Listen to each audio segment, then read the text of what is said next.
പടം ഗംഭീര ത്രില്ലിംഗ് ആണ്. ഈ പടം ഇവർ പ്രൊമോട്ട് ചെയ്ത് തന്നെ ട്രാഫിക്കിൻ്റെ മേക്കേഴ്സ് റൈറ്റേഴ്സ് എന്ന് പറഞ്ഞിട്ടാണ്. അപ്പോൾ മാജിക് ഫ്രണ്ട്സിൻ്റെ ഫസ്റ്റ് ഫിലിം ട്രാഫിക് നമുക്കറിയാം, ഇത് മലയാള സിനിമയിൽ ഇതുവരെയുള്ള ഒരു സിനിമയുടെ ഒരു ഗ്രാമർ തന്നെ തെറ്റിച്ചെടുത്ത ഒരു സിനിമയാണ് ട്രാഫിക്.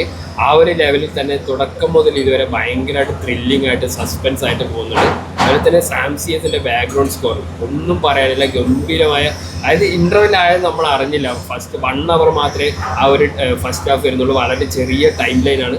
അതിനകത്ത് വേറെ പരിപാടി ഡൈവേർട്ട് ചെയ്ത ഒന്നുമില്ല. ആ അന്വേഷണം അത് കൂടുതൽ അതിന് കഥയുടെ ഡീറ്റെയിലിങ്ങിലേക്ക് പോകാൻ പറ്റില്ല, സ്പോയിലറായി പോകും. എന്നാലും കഥാപാത്രങ്ങൾക്ക് എല്ലാവർക്കും ഒരുപോലെ ഇമ്പോർട്ടൻസ് ഉള്ളതാണ്. നമുക്ക് നിവിൻ പോളിയാണ് ഹീറോ എന്നറിയാം, പക്ഷേ നിവിൻ പോളിയെ കോൺസെൻട്രേറ്റ് ചെയ്തിട്ട് ആ ഹീറോയിസോ ഒന്നും അല്ല പരിപാടി. കഥയാണ് ഇതിനകത്ത് മെയിൻ. ഗംഭീരമായ എഴുത്താണ്. നിവിൻ പോളി കുറച്ച് നാളായിട്ട് ഭയങ്കര കണ്ടന്റ് ഉള്ള സിനിമയാണ്. കണ്ടന്റ് ഉണ്ടാവും. അതെ. സാധാരണ നമ്മളൊരു ഫാമിലി കോമഡി ജോണർ അല്ല, ഇതൊരു ത്രില്ലർ. ബോബി സഞ്ജയ് എഴുതുമ്പോൾ തന്നെ നമുക്കറിയാം ട്രാഫിക്, അതുപോലെ തന്നെ മുംബൈ പോലീസ്, അതുകൊണ്ട് ഒരു സെക്കൻഡ് പോലും കണ്ടെടുക്കാൻ പറ്റാത്ത രീതിയിലുള്ള ത്രില്ലിംഗ് ആയിട്ടുള്ള എഴുത്താണ്. ഭയങ്കര ടൈറ്റ് ആയിട്ടുള്ള എഴുത്താണ് അത്. പിന്നെ അഭിമന്യു തിലക് ഗംഭീരമായിട്ട് ചെയ്തിട്ടുണ്ട് പോലീസ് റോളിൽ.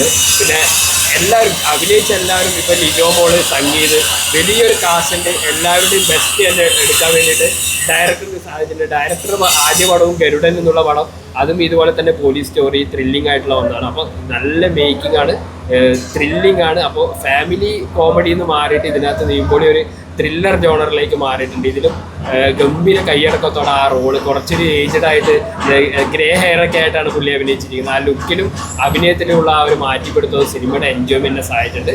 പക്ഷേ എൻ്റെ അഭിപ്രായത്തിൽ ഇതിലെ ഈ കഥയാണ് ഇതിലെ മെയിൻ ഹീറോ.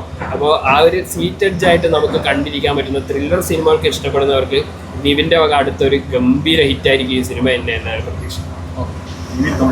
കാരണം പ്രായപൂർത്തിയാകാത്ത ഒരുപാട് പെൺകുട്ടികൾ എങ്ങനെയാണ് ഗർഭിണികളാകുന്നത്, അത് എങ്ങനെ സംഭവിക്കുന്നു, അവരുടെ തെറ്റാണോ എന്ന് പരിശോധിച്ച് നോക്കുക. ഈ സിനിമ നിങ്ങൾ തീർച്ചയായിട്ടും തിയേറ്ററിൽ യുവത്വങ്ങൾ വന്ന് സിനിമ നിങ്ങൾ തിയേറ്ററിൽ വന്ന് കാണുക.